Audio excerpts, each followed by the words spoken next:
Puji nama Tuhan. Salam Bapak Ibu Saudara kasih di dalam Tuhan. Bagaimana kabarnya Bapak Ibu Saudara? Luar biasa karena kita punya Tuhan yang luar biasa. Amin. Kalau pada kesempatan sore hari ini kita bisa berkumpul di rumah Tuhan, ini semua karena kebaikan Tuhan, ini semua karena kemurahan Tuhan yang sudah dilimpahkan oleh kita semua. Sepanjang hari Tuhan sudah menjaga kita, melingkupi kita. Oleh sebab itu mari Bapak Ibu Saudara kita siapkan hati kita sungguh-sungguh, kita undang hadirat Tuhan datang di rumah kita. Kita akan mulai ibadah kita dengan Tuhan itu dengan iman percaya kita bersungguh-sungguh mengandalkan Tuhan, menyembah Dia. Dia akan berkata di atas kita semua.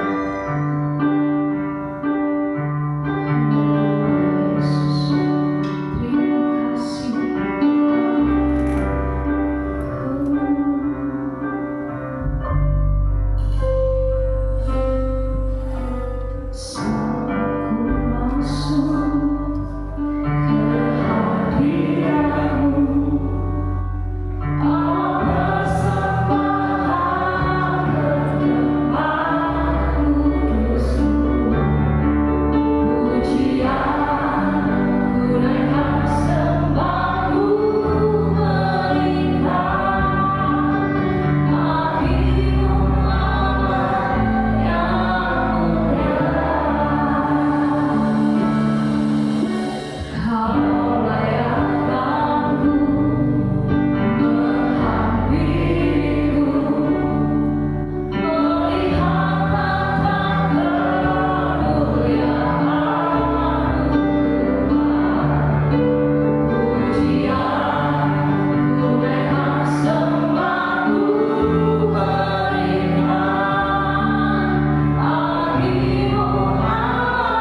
kesempatan sore hari ini Tuhan, kami anak-anak berkumpul untuk tujuan yang sama, itu untuk menyenangkan hati Engkau.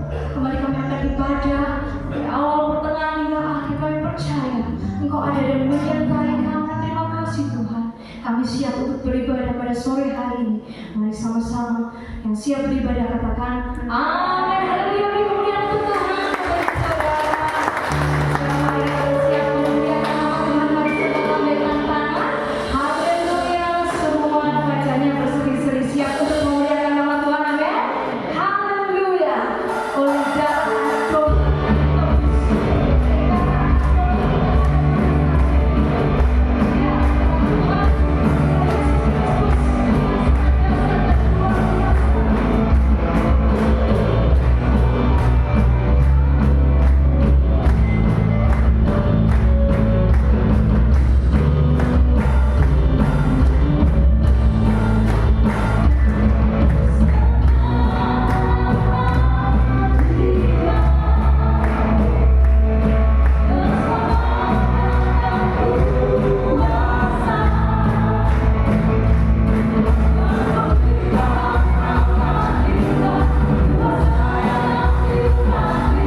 Kami bersyukur Tuhan bahwa di tengah-tengah kami ya Bapak.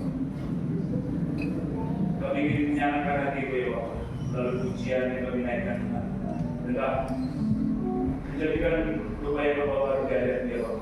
Kami sudah memujikan dulu karena mampu Tuhan. Seberapa banyak pujian kami yang naikkan kehadiran dan menjadi berkat bagi kami semuanya Bapak. Dan sebentar kami akan memberikan persembahan. Usahakan sebenarnya kuasa Bapak. Ibu sendiri yang bertanggung mana, Ibu sendiri yang memberkati kami semuanya Bapak. Kami akan memberikan kesempatan ini dalam nama Tuhan Yesus Kristus. Haleluya.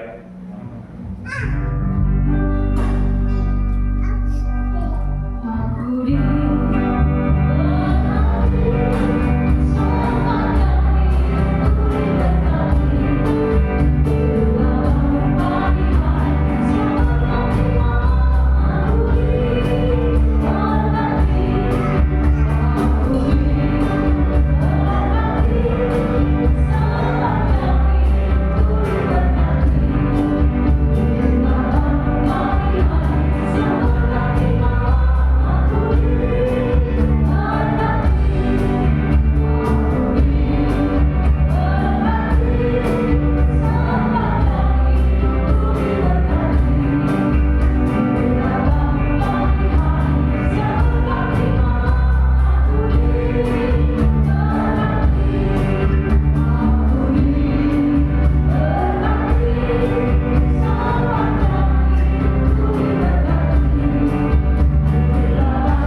Sungguh kalau bukan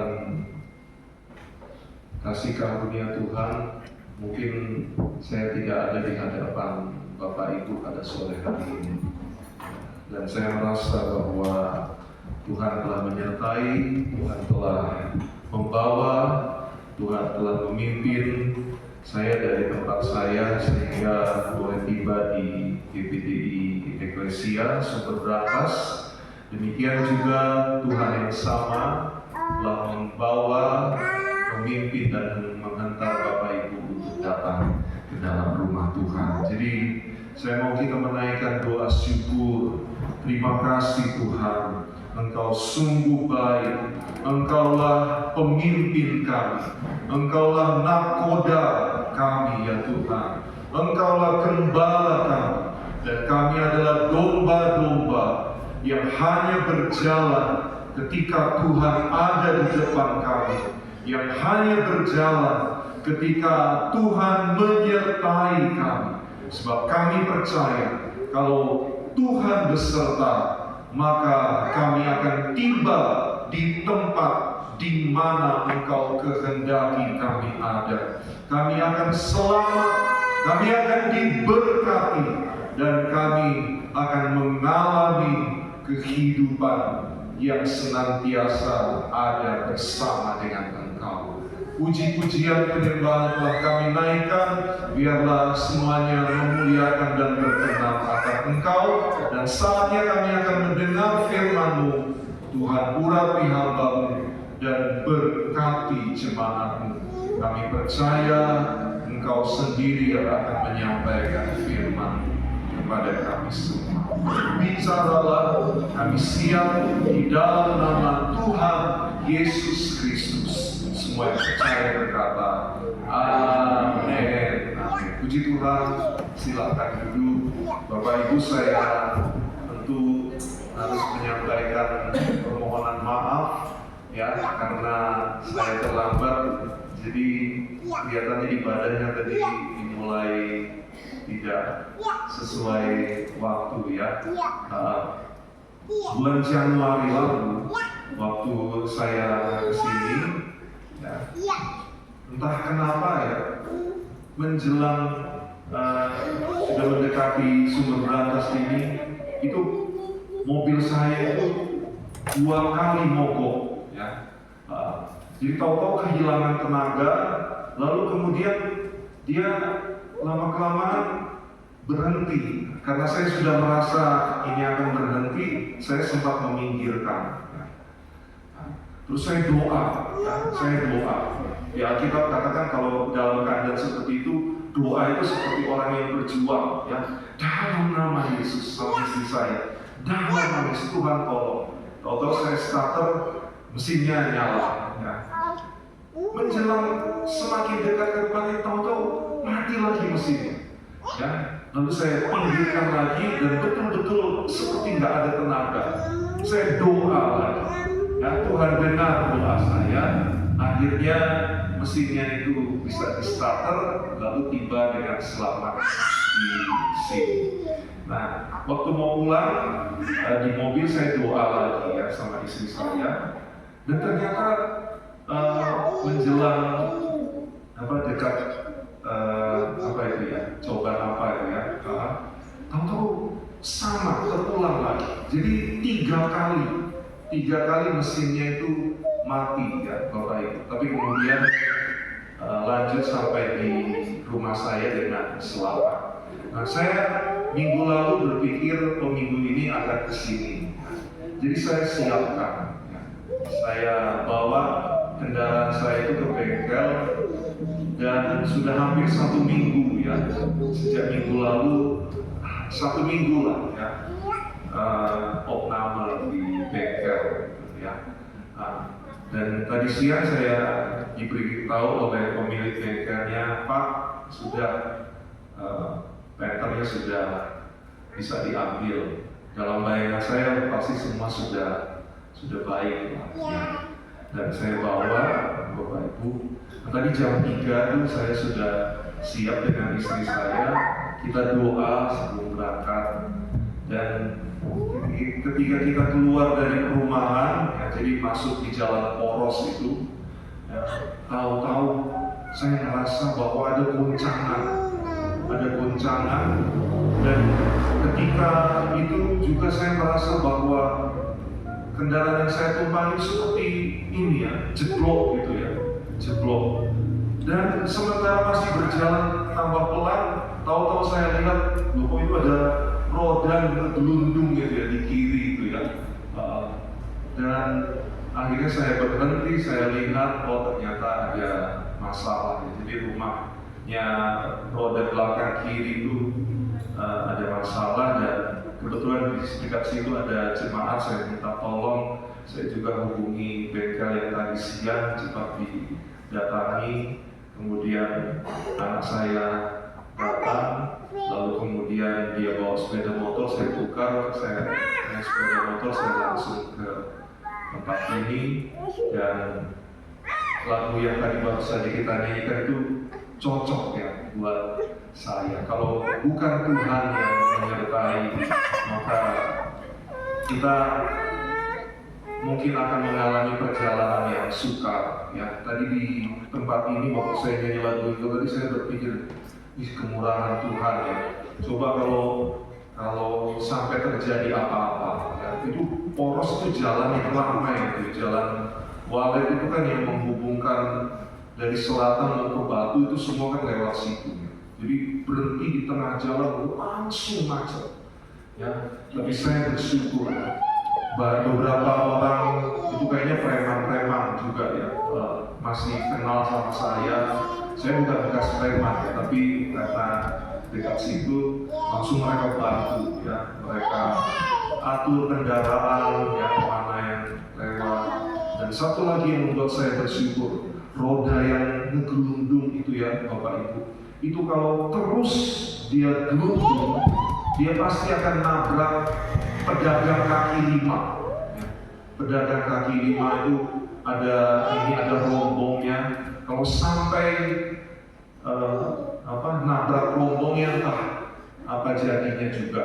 Ya. Tapi ternyata sebelum rombong itu ada semacam pembatas, dan disitulah roda itu berhenti menabrak, dan puji Tuhan tidak ada korban akibat apa yang saya alami tadi. Ya, puji Tuhan.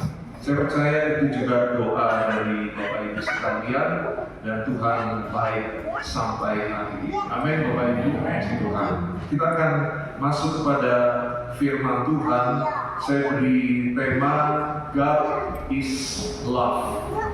Allah itu kasih. Mari kita ucapkan bersama, Allah itu kasih. 2, 3. Allah itu kasih.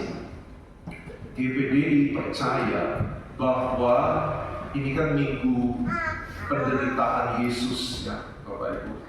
Kita GPDI itu percaya bahwa Yesus itu 3 hari 3 malam dia mati. 3 hari 3 malam dia mati. Dia bangkit pada pagi-pagi benar, hari pertama. Hari pertama pada waktu itu disebut adalah hari Minggu buat zaman kita sekarang. Ya. Nah, dengan patokan itu, maka dihitunglah 3 hari 3 malam mundur. Ya. Dan teologi GPDI sepakat bahwa Yesus mati bukan pada hari Jumat, tetapi pada hari Rabu, pada hari ini. Makanya sekolah Alkitab kalau mengadakan ibadah Paskah, mereka akan mengadakan itu pada hari Rabu. Ya.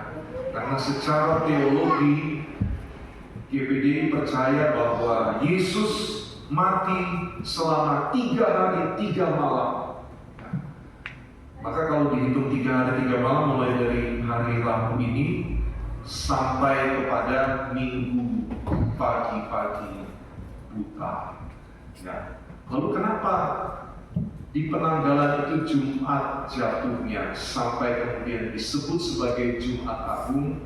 Ya, kita tidak tahu ya Bapak Ibu, karena itu adalah sejarah dan budaya yang terus berkembang ya, hingga menjadi satu kebiasaan dan rutinitas ya. Tapi itu tidak ada sangkut pautnya dengan iman. Amin Bapak Ibu. Yang penting kita percaya, kita beriman, Yesus mati buat saudara dan saya. Dia kemudian 3 hari 3 malam dia bangkit juga buat saudara dan saya. Amin Bapak Ibu. Dan kalau kita merenungkan kematian dan kebangkitannya, maka itu tidak lepas dari penderitaan. Nah, kalau Bapak Ibu pernah menyaksikan film The Passion of the Christ, maka kita memahami bahwa sutradara yang membuat film itu berusaha ya, untuk mendekati seperti apa yang dibayangkan pada waktu Yesus mengalami 2000 tahun yang lalu. Dan saya percaya seperti saya, Bapak Ibu Saudara semua pasti tidak percaya, pasti tidak menyangka, pasti tidak mengira bahwa begitu kejamnya penyiksaan sampai Yesus benar-benar mengalami penderitaan ya. Yang saya yakin tidak ada manusia lain yang bisa bertahan dalam penderitaan yang sedemikian sampai dia mati di salib. Nah, sore ini kita akan melihat bahwa tidak mungkin ada yang mau menderita jika tidak ada dasar yang kuat. Tidak mungkin ada orang yang mau menderita bagi kita kecuali dia mempunyai sesuatu ya yang mendasari sehingga dia rela menderita bagi kita.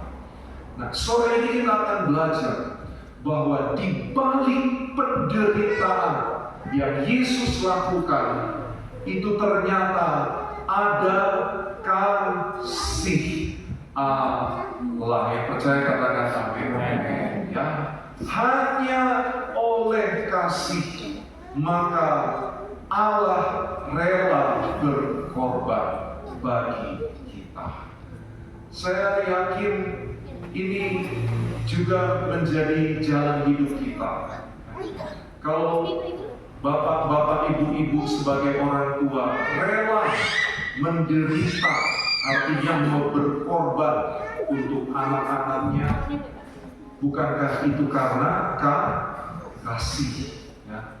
Kalau ada suami ya, yang rela bekerja banting tulang demi kebutuhan istri dan anak-anak, kalau bukan karena kasih, maka hal yang demikian tentu tidak akan terjadi.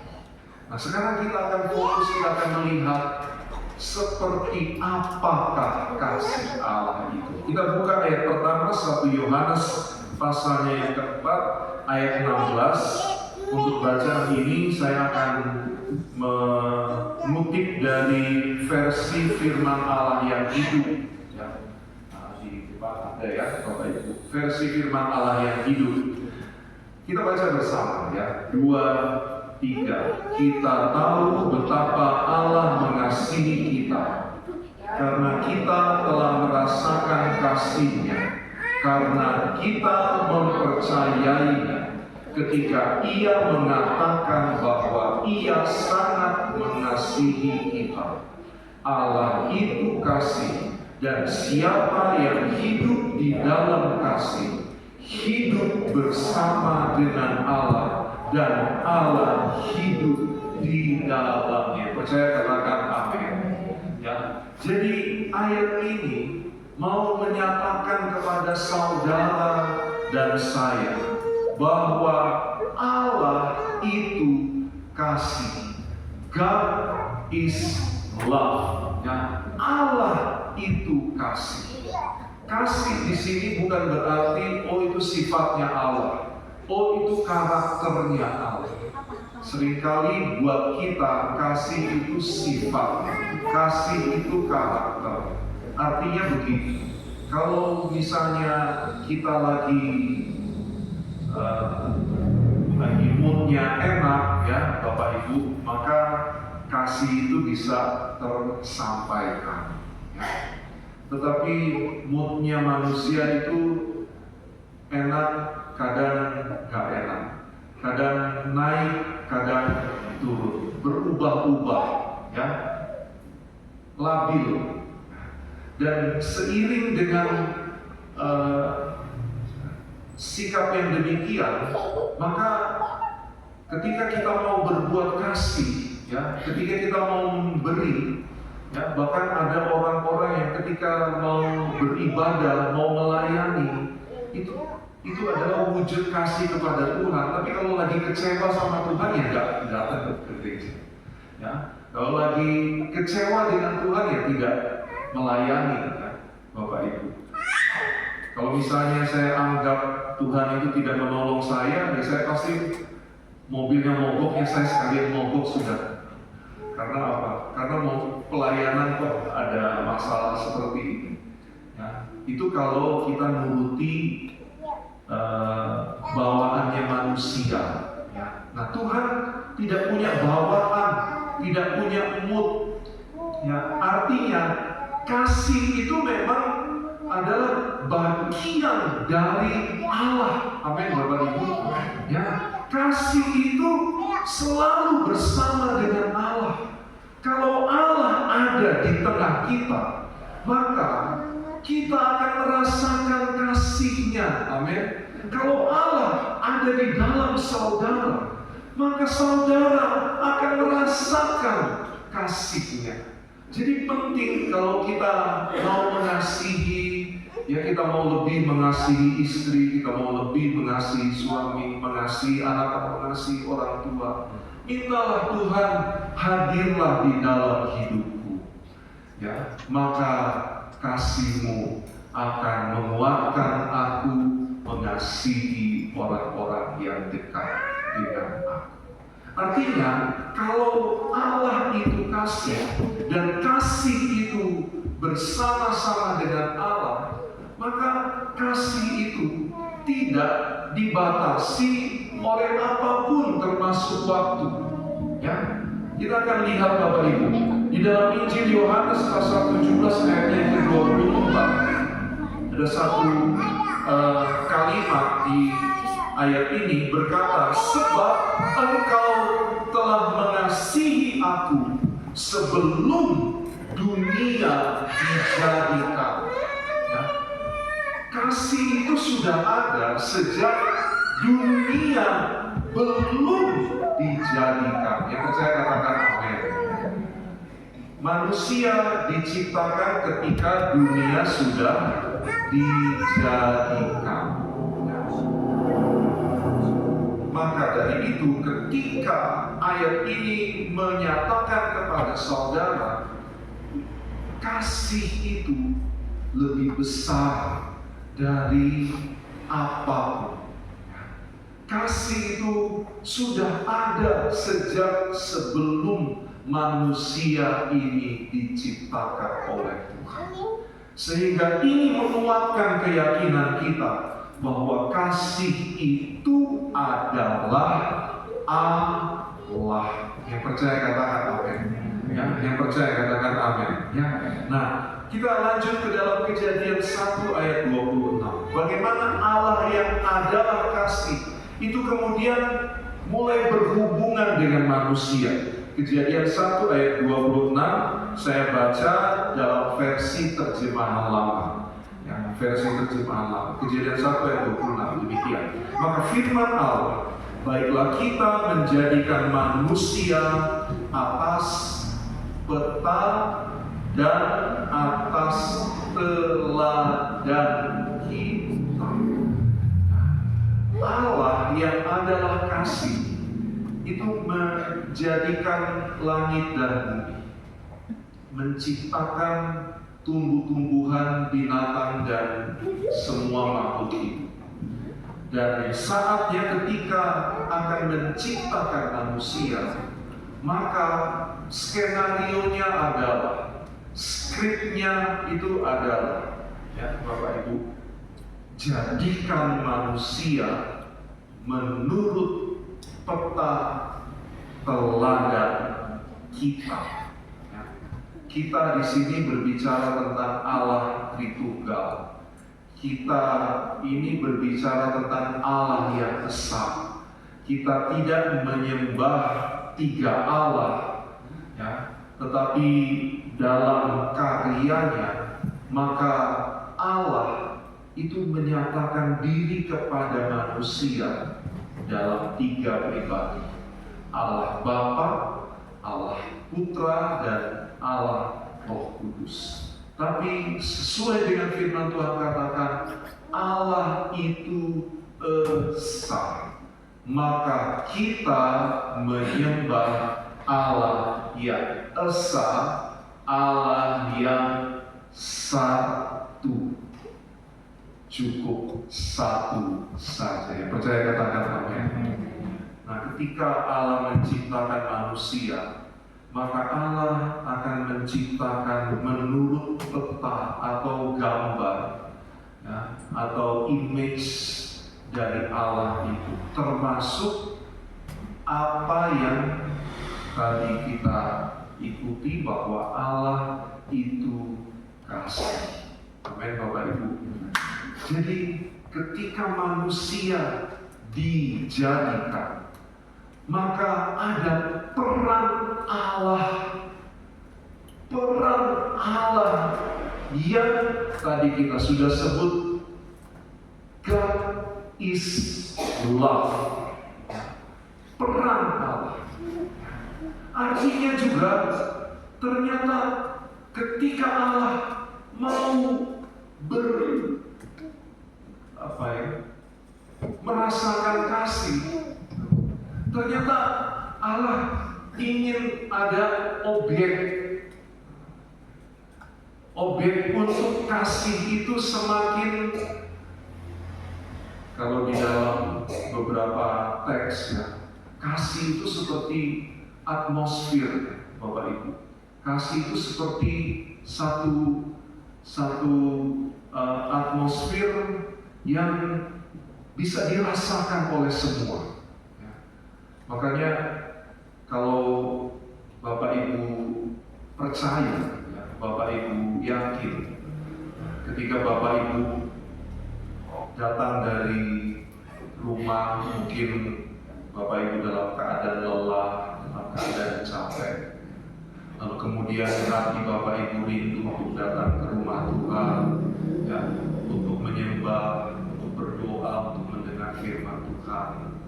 Ada banyak kesaksian ketika jemaat itu masuk ke dalam rumah Tuhan, maka mereka merasakan satu suasana welcome, ya, suasana welcome, ya, suasana yang menyambut, ya, suasana yang kemudian memeluk, suasana yang kemudian menghangatkan. Itulah ciri dari kasih Allah. Sejak manusia diciptakan, Tuhan itu mau menjadikan manusia itu sebagai objek kasih. Tuhan ingin memeluknya, Tuhan ingin bersama dengannya. Waktu saya mempunyai buah hati, Tuhan karuniai kami itu 2 orang buah hati, ya. Yang pertama cowok, yang kedua tuh cewek, ya. Perawatnya itu baik, ya, karena perawatnya tahu saya ini ayahnya. Lalu waktu digendong keluar dari ruang persalinan, ya, ditawarkan kepada saya, mau gendong Bapak, ya. Saya nggak tahan, ya Bapak Ibu, saya nggak tahan. Saya saya raih itu saya gendong. Ya. Nah, saya merasa ada sesuatu yang terlepas, kayak apa ya? Kayak lega gitu ya. Seperti kasih yang tersampaikan. Ya, saya bersyukur Tuhan mengasihi saya dan istri saya sehingga kami dikaruniai 2 orang buah hati. Demikianlah Allah kita atas manusia, termasuk atas saudara dan saya. Amin, saudara-saudara. Bahkan ketika manusia jatuh ke dalam dosa, kita bergerak ke pasal 3 ayatnya yang ke-8. Saya kutip dari versi mudah dibaca. Saya bacakan bagi Bapak Ibu. Ketika mereka mendengar bunyi langkah Tuhan Allah yang berjalan-jalan dalam taman itu pada waktu hari sejuk, bersembunyilah manusia dan istrinya itu terhadap Tuhan Allah di antara pohon-pohonan dalam taman. Ayat 8 dulu. Bapak Ibu, ini adalah ayat setelah manusia itu jatuh ke dalam dosa. Ya, tentu suasananya itu langsung berubah, berbeda. Bapak Ibu, tadi waktu saya berangkat ya senang sama istri saya ya namanya saya ini kan hamba Tuhan ya Bapak Ibu. Istilahnya itu tanda kutip pekerjaan saya itu adalah beribadah ya, beribadah. Jadi terkadang dalam 1 hari itu saya ibadah lebih dari 1 kali, dan dalam 1 minggu saya ibadah lebih dari 7 kali atau 8 kali. Ya, saya hanya minta sama Tuhan satu hal. Tuhan, jangan sampai saya ini sebagai pendeta ketika melakukan hal-hal yang rutin itu kemudian menjadi jemu. Kemudian menjadi jemu. Jadi saya mengerti musuh saya itu adalah kejemuan, musuh saya itu adalah kebosanan. Jadi saya menyikapi ya dengan setiap kali jauh sebelum ibadah itu saya akan mengkondisikan hati saya, pikiran saya. Ya, saya merindukan, saya membayangkan, saya berserah Tuhan, Engkau mau pakai saya untuk apa? Ya, saya serahkan dalam tangan Tuhan. Dan itulah yang membuat saya percaya bahwa saya nggak pernah bosan sampai ibadah sini. Ya, saya nggak pernah merasa jenuh, Bapak Ibu. Sekalipun ada tantangan-tantangan seperti tadi, ya, sepanjang jalan tadi, ya saya nyanyi lagu, ya. Tapi bukan lagu yang pelan, ya. Sebab kalau saya nyanyi lagu yang pelan nanti jalannya pelan, gitu, tambah terlambat di sini. Ya. Jadi saya nyanyi lagu yang cepat-cepat, ya. Jadi bisa ngegas terus, ya. Sehingga bisa tiba. Nah, kalau kita ada di dalam situasi yang kemudian mengubah mood kita, ya, itu pasti karena dosa. Ya. Dan jangan kalah oleh dosa, Bapak Ibu, amin. Ya. Jangan kalah oleh kelemahan, ya. Jangan kalah oleh hal yang membebani hidup saudara. Rindukan terus untuk berjumpa dengan Tuhan, karena Tuhan lebih rindu untuk berjumpa dengan Bapak Ibu saudara sekalian. Jadi ketika manusia jatuh ke dalam dosa, sepertinya suasana itu langsung berbeda.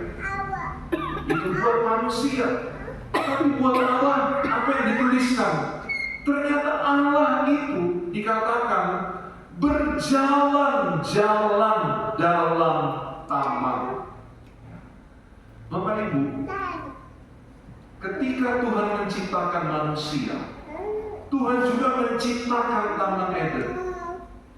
Dan di sana Tuhan itu selalu menyatakan kasihnya kepada manusia.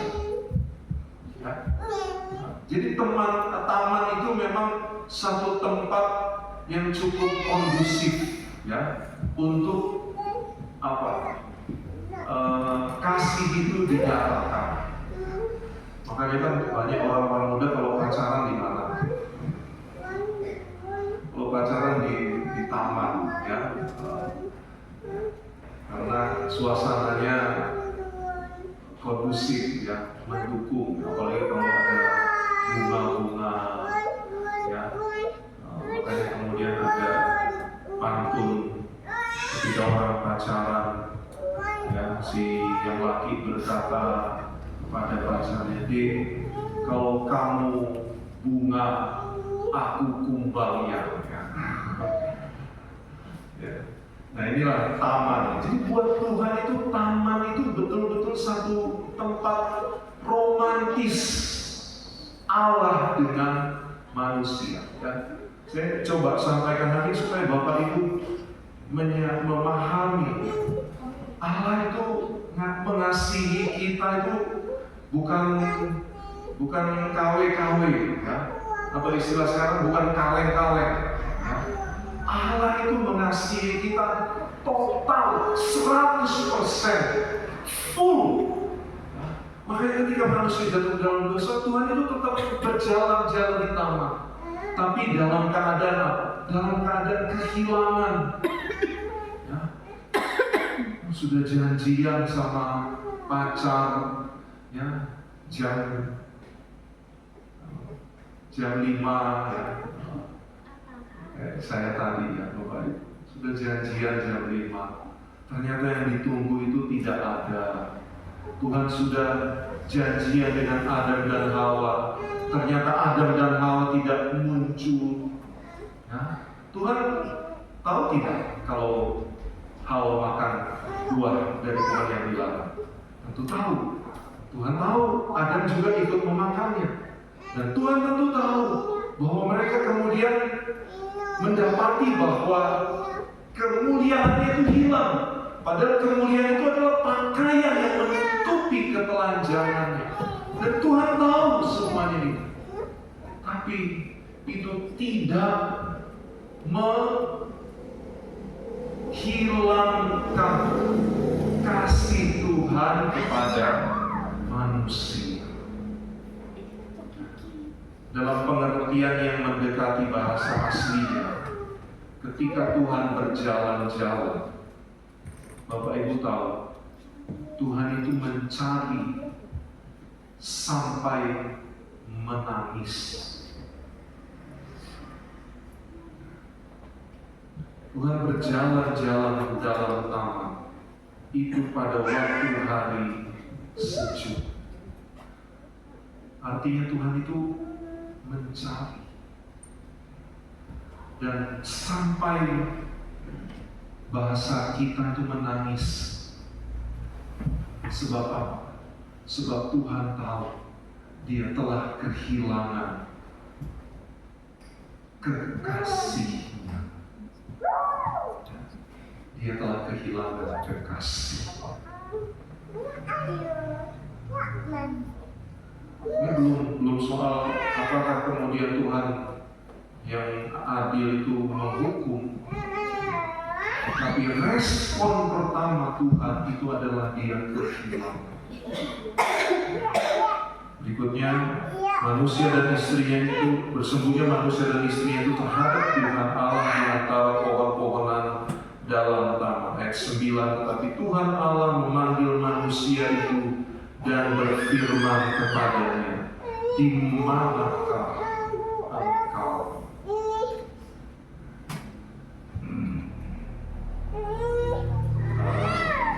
Mungkin Bapak Ibu ikut berita, ya, hari Lebaran kemarin banyak yang mudik, tapi juga diikuti dengan angka kecelakaan yang tinggi.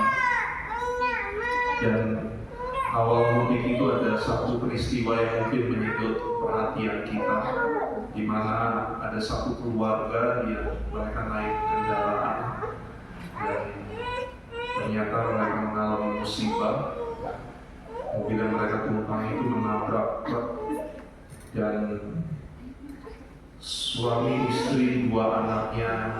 itu meninggal. Ternyata mereka masih punya satu anak lagi. Dan waktu saya lihat di berita itu, anak itu seketika kehilangan orang tua dan kehilangan saudaranya. Saya nggak tahu. Saya nggak tahu. Tidak ada satu orang pun yang ingin mengalami hal yang demikian. Jadi Bapak Ibu bisa bayangkan bagaimana Tuhan itu sangat-sangat kehilangan ketika manusia jatuh dalam dosa. Mari kita lihat, ada berita baik ya. Sekali lagi respon Tuhan. Kejadian 3 ayat 21 dari versi mudah dibaca. Tuhan Allah mengambil kulit binatang dan membuat pakaian untuk Adam dan istrinya. Kemudian Dia mengenakannya kepada mereka. Kasih itu tidak berkesudahan. Amin Bapak Ibu. Kasih itu tidak membuatnya menjadi berhenti, stop, hanya karena ada sesuatu hal. Halo, orang tua, saya yakin mengalami hal yang demikian. Ya, mungkin ada di antara Bapak Ibu yang sampai mengalami hubungan yang sulit dengan anaknya, tapi saya percaya itu tidak menghentikan kasih saudara kepada anak saudara. Ada orang tua yang diizinkan anaknya tidak naik kelas, ya, tapi itu tidak menghentikan kasih orang tua kepada anak. Ada orang tua yang mendapati anaknya itu harus mengalami broken home, ya. Ada yang juga mengalami rumah tangganya kacau balau, tapi kalau kembali kepada orang tua, maka anak-anak yang demikian akan kembali kepada kasih yang akan memulihkan mereka. Jadi kasih itu tidak berkesudahan, kasih itu akan memulihkan, kasih itu akan menutupi kekurangan yang ada pada manusia. Itu ditegaskan dalam Roma 5 ayat 15. Roma 5 ayat 15, versi mudah dibaca lagi. Saya bacakan. Dan anugerah Allah tidak sama seperti dosa Adam. Banyak orang mati karena dosa orang yang satu itu, tetapi anugerah Allah yang diterima manusia, mari katakan bersama 2-3, jauh lebih besar. Yang percaya katakan amin. Kita memang harus punya pandangan bahwa Tuhan itu besar dan kasihnya kepada saudara dan saya itu besar. Pemeliharaannya tidak akan berkurang, tidak akan berhenti, karena ukurannya, dosisnya itu pakai dosisnya Tuhan. Sudah diukur oleh Tuhan, itu akan cukup senantiasa menolong kehidupan saudara dan saya. Setelah kita mengerti tentang betapa besarnya kasih Tuhan, betapa Tuhan berperan di dalam kehidupan kita, maka tentu hal yang demikian tidak boleh berhenti sampai di dalam kehidupan saudara. Sebab kasih itu tidak terbatas. Kasih itu bukan hanya membuat kita ini berubah, tapi kasih itu akan membuat kita menjadi saluran kasih Tuhan. Tuhan tulus kepada kita, maka tuluslah kita kepada orang lain. Tuhan murni kepada kita, maka jadilah saudara sebagai orang-orang yang memiliki hati yang murni kepada orang lain. Dan ada satu hal ya, yang Tuhan ingin saudara lakukan. Ada satu hal yang tidak sulit untuk Bapak Ibu lakukan. Ada satu hal yang mana ketika Bapak Ibu mempraktekannya, maka Bapak Ibu akan melihat orang-orang itu hidupnya akan diubahkan. Apa itu?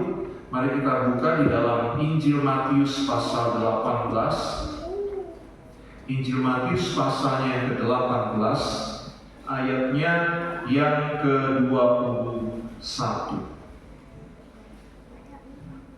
Injil Matius pasal 18 ayat 21. Saya bacakan. Kemudian datanglah Petrus dan berkata kepada Yesus, Tuhan, sampai berapa kali aku harus mengampuni saudaraku jika ia berbuat dosa terhadap aku? Sampai 7 kali. Ayat 22, Yesus berkata kepadanya, bukan, aku berkata kepadamu, bukan sampai 7 kali, melainkan sampai 70 kali 7 kali. Ya. Matematikanya Alkitab itu jauh lebih indah dari matematikanya pelajaran di sekolah.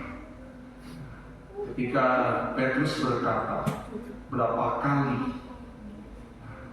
Ketika Yesus kemudian menjawab, maka yang dijawab adalah satu jumlah yang berkali-kali. Jadi waktu saya mengalami itu, kendaraan saya langsung hubungi pemilik bengkel dan dia langsung respon, Bapak di mana posisinya? Saya ada di Jalan Raya Walet. Tidak lama kemudian datanglah 2 orang mobilnya. Kemudian mereka ini dan ada jemaat, lalu ada istri saya juga, ada anak saya. Terus saya tanya, ini bagaimana? Oh, bisa diatasi. Kalau bisa diatasi, saya minta izin mau berangkat sekarang pelayanan. Dan montir itu datang kepada saya dan dia berkata, Pak, saya minta maaf. Maaf ya Pak. Berapa kali di dalam hidup Bapak Ibu didatangi oleh orang-orang yang kemudian memohon maaf untuk satu hal yang mungkin tidak berkenan kepada Bapak Ibu. Tentu ada, ya, tentu ada. Tapi sesungguhnya yang penting itu adalah respon kita. Respon kita sebagai manusia itu bisa saja tidak mengampuni. Respon kita sebagai manusia bisa saja menyimpan dendam. Respon kita sebagai manusia bisa saja menyimpan sampai hati ini kepahitan.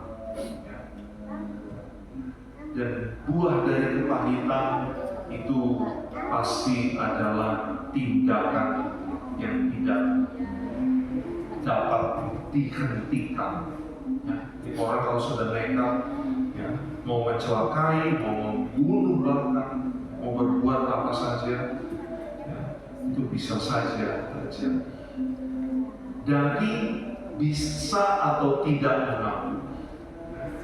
Dan Yesus mau berbicara dari step tahap pertama. Ketika Bapak Ibu berjumpa dengan orang yang demikian, tentu kita harus mengampuni. Tapi kalau orang itu datang lagi, apakah Bapak Ibu masih mau mengampuni? Datang lagi, apakah Bapak Ibu masih mau mengampuni? Kalau Bapak Ibu mau tahu sebesar apa kasih Tuhan terhadap Bapak Ibu sekalian, maka ujilah diri saudara sendiri.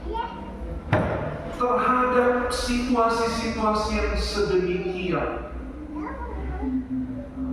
Ujilah sampai benar-benar kita ini bisa merasakan bahwa Tuhan menciptakan saya dalam kasih. Ketika manusia jatuh dalam dosa, Tuhan cari sampai menangis. Itu di dalam terjemahan aslinya bahkan dikatakan dia itu melolong ya, melolong ya. Jadi memanggilnya itu sampai seperti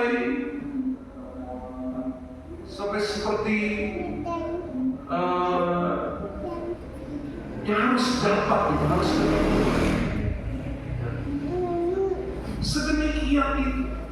Lalu kemudian kita mengikuti ayat-ayat tadi, ternyata ukuran kasihnya Tuhan itu bisa kita lihat, ya.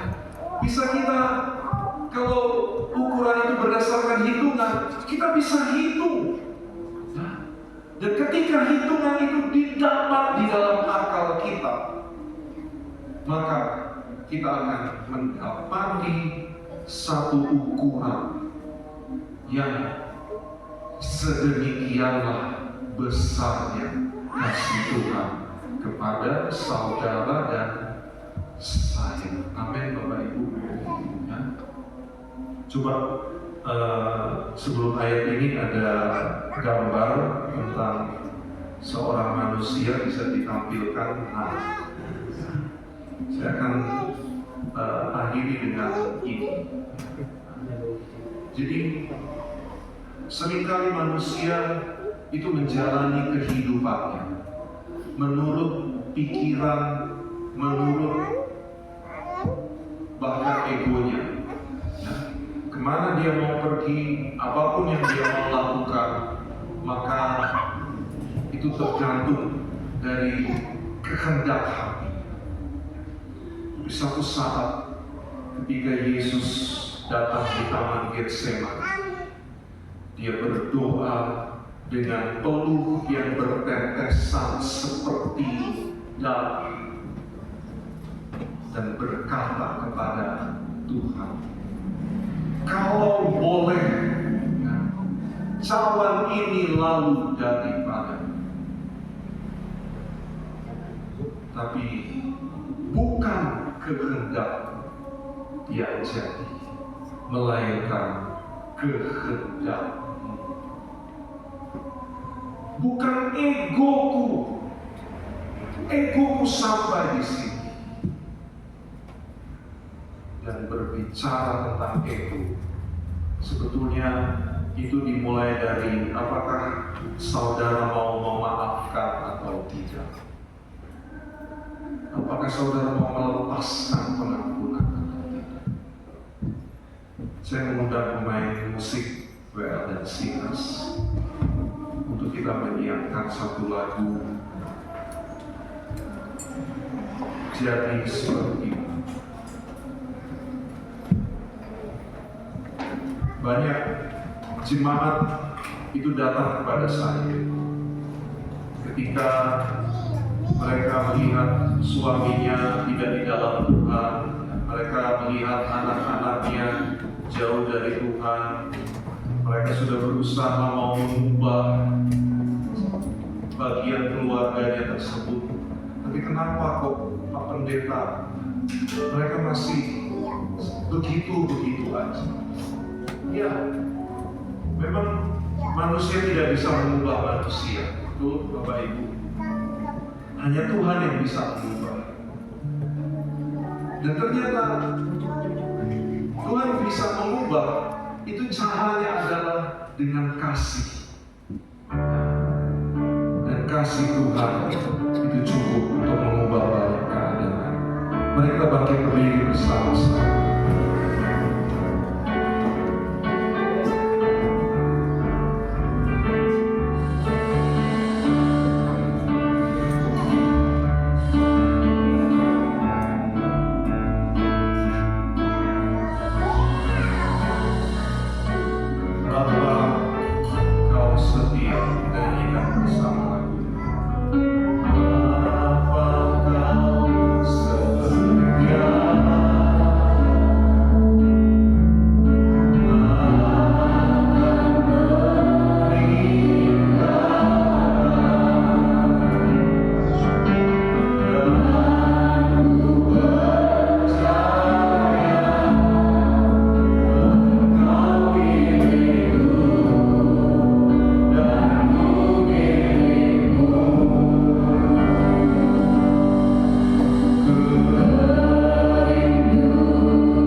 penderitaan menjelang kematian dan kebangkitan Yesus, di mana kita percaya bahwa apa yang dilakukan oleh Yesus, yaitu Dia rela menderita, bahkan Dia rela mati, itu tidak lain tidak bukan demi saudara dan saya, demi kasih-Nya dicurahkan berlimpah-limpah, sehingga saudara dan saya bukan hanya tahu bahwa Tuhan sungguh-sungguh mengasihi kita, tetapi dengan kasih-Nya banyak hal yang akan diubahkan, banyak dosa diampuni, banyak kesalahan ditutupi. Haleluya, haleluya. Dosa yang merah seperti kirmisi akan diubah menjadi putih seperti salju. Haleluya. Tidak kebetulan pada hari ini kita memperingati kematiannya, kita akan menerima tubuh dan darah lewat makan roti dan minum air anggur. Saya mengundang pelayan-pelayan meja perjamuan untuk bisa datang ke depan, sebentar akan melayani. Kita satu dalam doa. Bapa, kami bersyukur buat suasana sorga, buat atmosfer kasih. Teruslah menguasai sampai ke dalam hati, batin dan dasar hati kami, sehingga ada perubahan-perubahan, ada yang dijamah, ada yang hidupnya dibaharui, ada yang diberkati, ada yang dipulihkan, ada yang disembuhkan. Dan lewat pelayanan meja perjamuan yang akan diterima, maka Tuhan akan meneguhkan, Tuhan akan menyempurnakan, Tuhan akan membuktikan bahwa Engkau ada di dalamku dan aku ada di dalam Engkau, ya Tuhan. Lewat persekutuan dengan tubuh dan darah, kita akan menjadi satu dengan Tuhan. Jadi terimalah dengan iman dan percayalah Tuhan akan memberkati kita sekalian. Di dalam nama Tuhan Yesus, kami alaskan doa untuk menerima roti dan air. Haleluya. Amin. Silakan duduk.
kondisi ini, saya percaya ini juga firman Tuhan bagi Bapak Ibu secara pribadi, dan ini sangat memberkati. Ya, puji Tuhan, ini akan menjadi bagian tubuh kita, ini akan menjadi daging. Nah, sebelum kita makan, Bapak Ibu tahu bahwa saat Yesus mengadakan perjamuan ini pertama kali, maka roti ini tadinya satu, air anggur juga ada di satu cawan. Kemudian roti itu dipecah-pecahkan dan kemudian dibagikan kepada murid-murid. Kenapa kemudian ini menjadi lambang kesatuan? Karena itu berasal dari roti yang satu. Dan roti itu adalah Yesus. Setiap orang yang makan roti itu akan menjadi satu dengan Yesus dan menjadi satu dengan saudara lainnya. Yang percaya katakan amin. Saya memahami sedikit banyak kondisi jemaat di tempat ini sejak almarhumah Ibu Kepala dipanggil Tuhan, maka bisa saja ada hal-hal yang dapat memecah belah.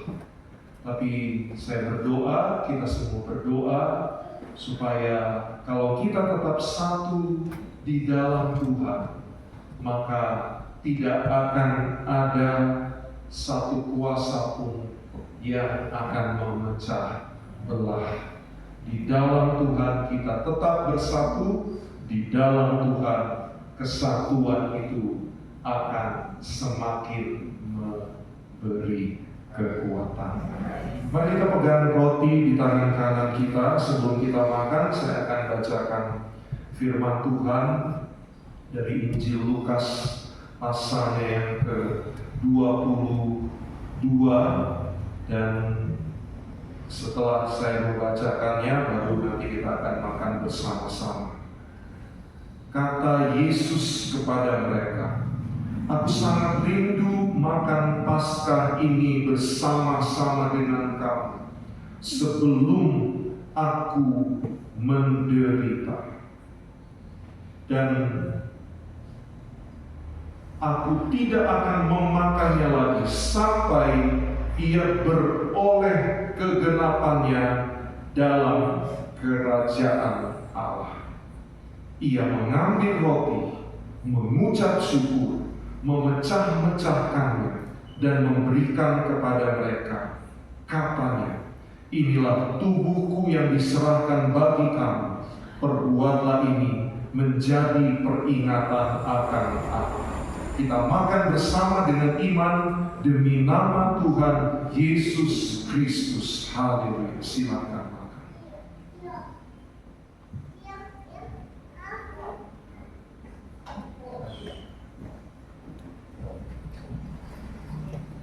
Terima kasih Tuhan.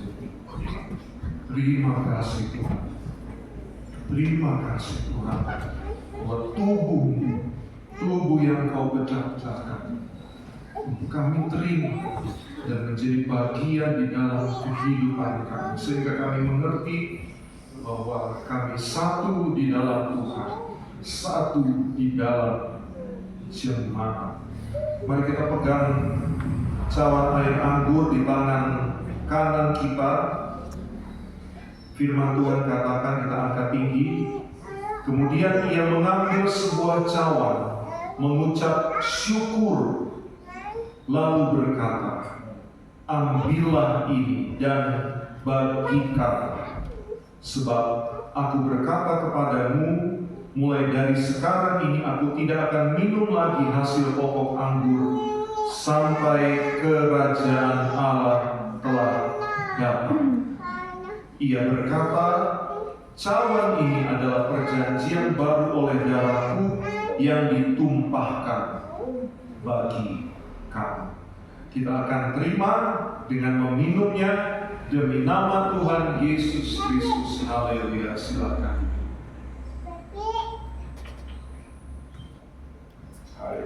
Haleluya. Haleluya. Terima kasih. Terima kasih Tuhan. Mari katakan terima kasih Tuhan. Mari kita angkat tangan kita bersyukur. Tuhan Engkau baik. Haleluya. Haleluya. Haleluya.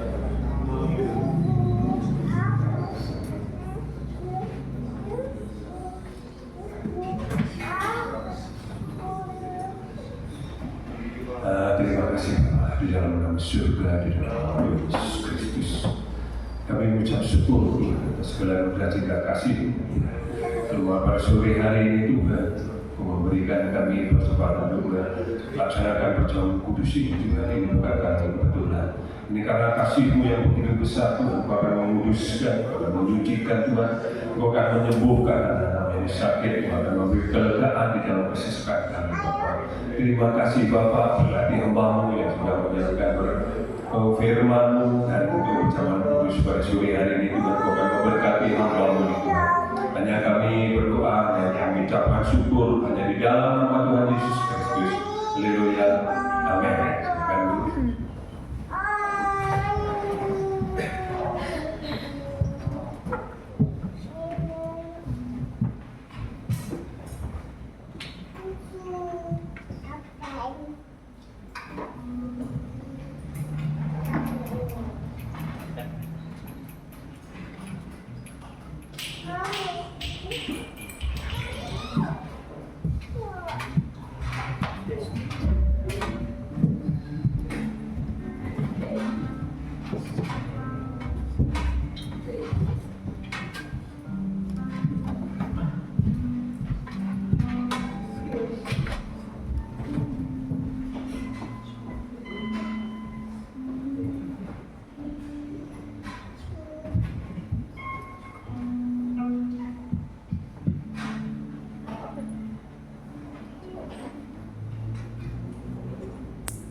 Kami atas nama jemaat untuk mengucapkan banyak terima kasih kepada Bapak Pendeta Willy untuk perjamuan kudus dan firman Tuhan. Bahwa Tuhan memberkati beliau, memakai beliau. Pengumuman seperti biasa, hari Minggu sekolah Minggu jam 8 pagi karena dengan sekolah Minggu kan memperingati Paskah dan Kristen hari Minggu rumah tangga.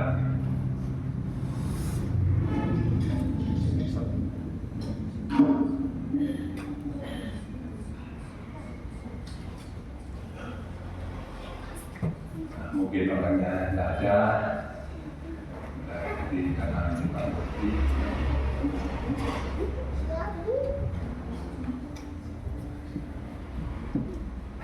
Pesta dari Minggu di rumah Bapak Wahyu Sasongko. Hari Minggu kita pesta di rumah Bapak Wahyu Sasongko. Demikian pengumuman pada sore hari ini dan hari Rabu kita kembali berbakti seperti biasa. Mari kita berdoa.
karena Engkau baik ya Tuhan.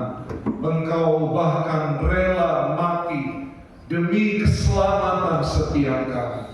Dan Engkau menjamin bahwa di dalam Engkau ada kehidupan yang baru oleh kebangkitan yang Tuhan nyatakan lewat Roh-Mu di dalam kehidupan kami.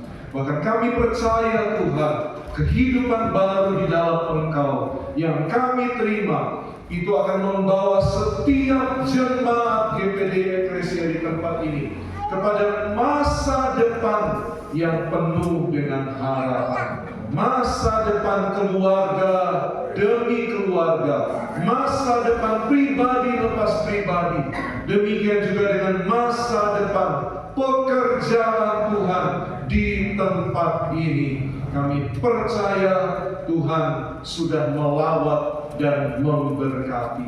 Tuhan yang akan pakai terus para hamba-hamba-Mu, pelayan-pelayan, para aktivis majelis ya Tuhan, semua yang rela berkorban terlibat bagi pekerjaan Tuhan di tempat ini. Engkau memberkati ya Bapa. Demikian juga Engkau memberkati hamba-Mu Bapak Pendeta Gatot ya Tuhan sekeluarga. Juga Engkau memberkati keluarga Bapak Heru dan Ibu Rana di tempat ini, dan semua ya Bapa, biarlah senantiasa mengalami kasih karunia daripada Tuhan. Terpujilah nama-Mu. Kami percaya Tuhan yang akan melawat ibadah-ibadah dalam rangka ibadah Paskah Anak pada hari Minggu yang akan datang, dan juga ibadah rumah tangga. Tuhan yang akan pakai hamba-hamba, berkati para pelayan, berkati juga yang keluarga ketempatan. Biarlah semuanya itu datang daripada Tuhan atas jemaat di tempat ini. Dan kalau sebentar kami akan meninggalkan tempat ini, kembali ke tempat masing-masing. Kami perlu penyertaan Tuhan. Seperti lagu tadi katakan, jangan sampai kami pergi tanpa Engkau. Tapi kalau Tuhan berjalan bersama dengan kami, maka itulah yang kami butuhkan. Sertailah setiap perjalanan tiba di rumah masing-masing, bahkan sepanjang hari, sepanjang minggu, sepanjang umur hidup kami dalam penyertaan dari pada Tuhan. Haleluya. Bapak Ibu sekarang, mari kita mengangkat tangan kita, terimalah berkat dari sorga, damai sejahtera dari Allah Bapa, kasih karunia dari Allah Putra, pimpinan penyertaan dari Allah Roh Kudus ada atas jemaat GPD Eklesia Sumber Brantas di tempat ini, sekarang sampai Maranatha, Tuhan datang kali yang kedua. Dalam berkat nama Tuhan Yesus Kristus, semua yang percaya katakan amin.